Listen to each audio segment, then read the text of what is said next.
before going to the Australian government screen bodies. And that was the best dominoes to fall. I got a really good response from the beginning. And I think that's partly because there's a certain zeitgeist around women in sport. Yeah. I knew, this is a good time to tell this story. And also there's something really just kind of brash and fun about the 80s. Yeah. And great aesthetics too. Yeah. I mean, like everything from Stranger Things to Glow to, right. you name it. Like we're currently in the process of regurgitating the 1980s. Right. And actually about to go and started regurgitating the 90s. So look out. But I think those two factors was something I kind of lent on and something that people responded to. And also lucky in that it's an international story that by chance, by good luck, it has a prominent Australian factor to it. Right. So, and no one had done it before. Like, there's no book, there's no source material, and there's no film that's been done already. So, I think those factors kind of helped me to pitch it and get it over the line. Was most of your funding from Australia, and were any of the gatekeepers women? Is that also a factor in how this got made? Yeah, that's a good question. Yes, many of the gatekeepers were women, and I think I'm probably lucky that, again, in terms of the zeitgeist, bringing an relatively unsung women's story to cinema. It's something good to do at the moment. It's, not only does the world want to see it and need to see it, but, funding bodies are interested in telling those stories for the right reasons. And I think maybe certainly something I have had to answer a few times is like, am I the right person being... Right. Right. I think that starts every interview. And I was going to get to that, like, as a man. What made you decide to make this feminist film? Or did you feel that you were the right person to tell this story? But your whole crew, it seems like, were all women. And so they were collaborators on this journey. And I also wanted to know, were there things and insights that you had because of those collaborations? Like, were there pathways to the story that you thought, I wouldn't have thought of that? But yeah, how was that journey of making the film like with your collaborators? I think initially I definitely thought, do I just want to produce this and someone else, direct it? And then, so I started contacting the surfers and just doing all the writing work and writing it all down and looking at it. And I started to realize that I did have a rapport with them.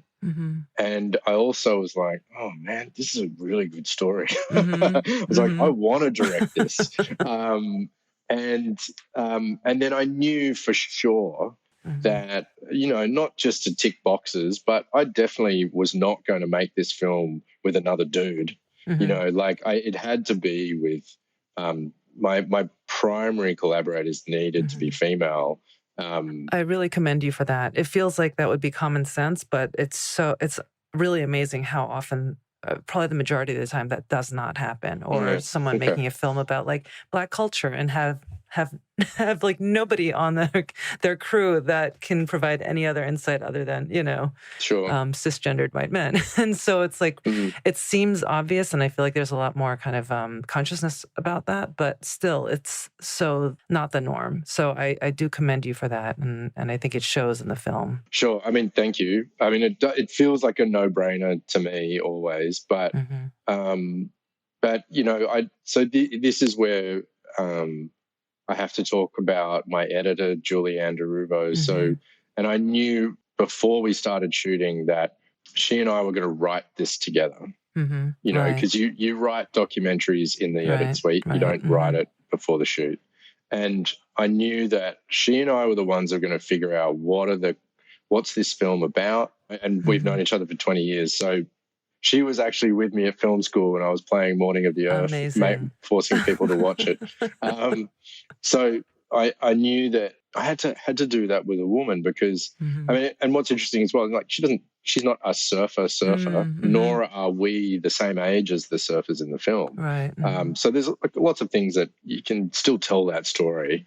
And ostensibly this film is about women's pro surfing, how these women struggled to be taken seriously, and then got it to the point today where real change happened and they are taken seriously. Right. But underneath that, we've discovered that the film is actually also really about gender equality and social change. Right. How does social change actually happen? And so I didn't anticipate that coming into the project, that it would be quite as big as it became once we cut all this together, and that this was the legacy of their story. And but there's this incredible microcosmic kind of story and world here where you see the relationship between men and women change over 35 years, you know, in a professional and institutional and personal kind of way. And isn't that fascinating and so forth? And, you know, all this kind of talk about the US soccer team and all that stuff, which is fantastic, which is amazing.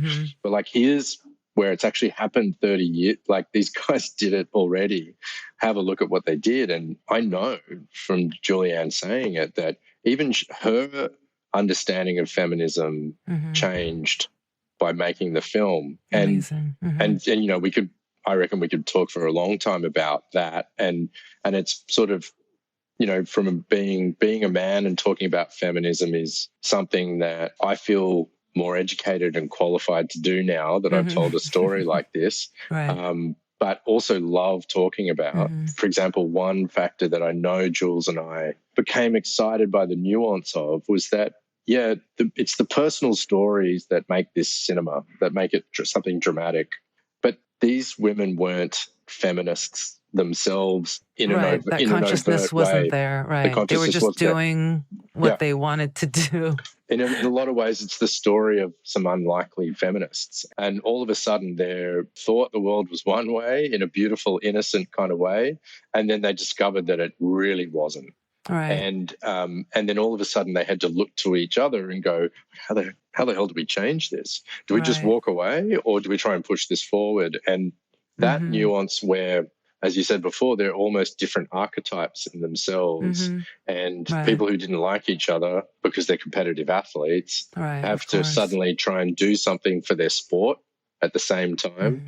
You know, that's a really interesting piece of kind of drama, but also a really great example of feminism and how it works, where the rubber hits the road, you know, like not just theoretical, but like actual, like women trying to change their place. A really strong part of that story is that you had individuals who had that grit and vision and grace and everything, but it also took that collectivity in order for that change to happen. They had to band together and kind of pressure institutions. And that, I think, the competition is a really another part of the story that I really loved were, you know, Nick Carroll and Jamie Brisick in it, to have also that insight of what was happening so-called in the locker rooms, and to see it from the male perspective, because social change requires it to happen across the board. Women, we can do so much, but we also need our collaborators, right? So people like you, people like Nick and, you know, Jamie, that shifting consciousness, I think, is really important. I mean, some of the tragically funny moments in the film were just some of the things that the guys back then would say. You know, I mean, ignorance just doesn't age well. It can be really humorous, you know, hindsight. And that's another reason why it's really important that these films about history exist as well, because sometimes it's much easier to see it in the lens of the past. But then when we can laugh about it and then we ask ourselves, well, what's changed in the present? Like, a lot has changed, but still there are a lot of challenges. I mean, I think sponsorship money is still grossly unequal. You know, the competitions are just beginning to, I don't even know if it's across the board. I know just the WSL has done that. And that was like 2 years ago, right? It was the first equal prize money. And so it's a great film to come out now. And why history is important is because then we can continue those changes and identify. It's like, do you want to look like an idiot in 20 years? Like those guys from the past in this film? So it's, okay, what do we have to do here? And how do we make those changes? And Tyler Wright, I think, is really leading the charge in many ways. And I see a lot of the pushback online, a lot of people saying a lot of negative things towards don't her. Go online don't go on terrible. any surfing comment section. It's terrible. Your faith in the world will be diminished. I advise you not to do it, because like the people that the dudes that write on those things, it's amazing. Like, I mean, they're not like, the are there real bots world out there? Like, I don't understand. Yeah, like I mean, I've seen some pretty extraordinary stuff written. Even when I've been watching the WSL broadcasts. Right. Oh, yeah.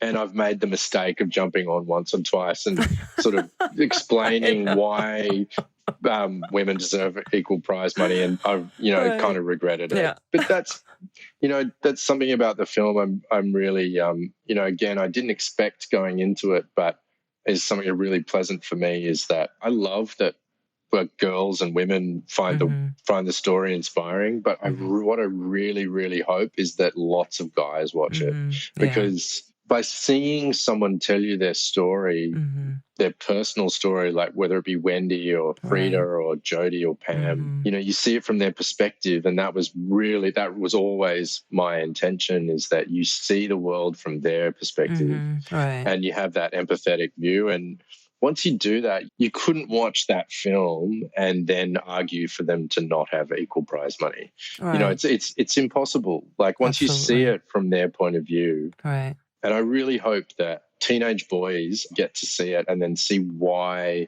gender equality is so important. And for me, it's not just like you were saying, it's not just like, do you want to look like an idiot? It's more that, like, it's a big incentive for some. Yeah, sure, totally. But it's for me, it's more like, look at what surfing is today with a strong, vibrant women's tour. Oh, yeah. It's amazing. And look at what it was when it didn't have a strong, vibrant women's tour. The world is a better place when women are supported.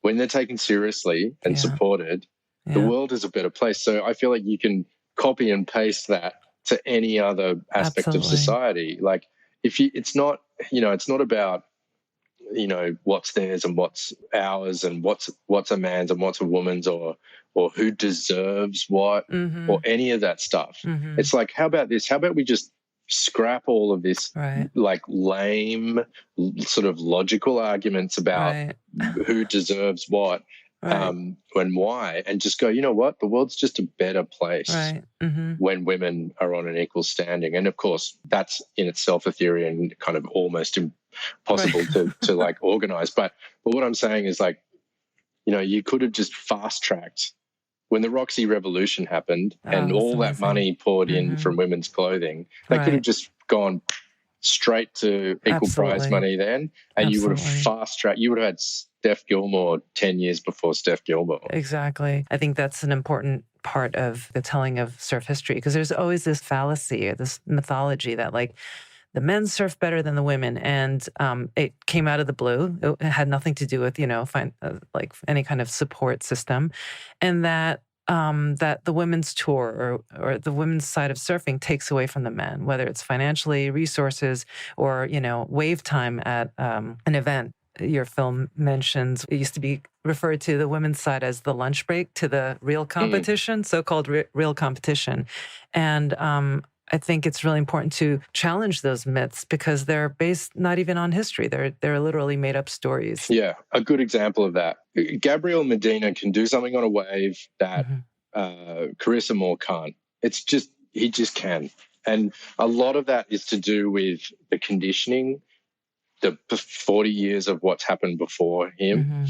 And a lot of that has to do with the fact that he's got a stronger upper body and can literally lift more weight than she can. You know what I mean? Like, there's just physiological differences. So to say that men deserve more because they're better at it is kind of like saying that you shouldn't have the women's 100-meter sprint at the Olympics because they don't run it as fast as the men do. It's like, yeah, well, we get it. We get that men can run it faster. They always will be able to. But that doesn't mean you don't have the women's 100-meter sprint at the Olympics. Right. And also it's a different value system, but also who knows, the training and, I mean, I don't, surfing is judged by judges. Sure, totally. And also and that whole, I love watching the women's tour because I can relate to the surfing a bit more. I look at Philip Toledo and I'm like, holy wow. But I'm like, that's sort of like a different planet.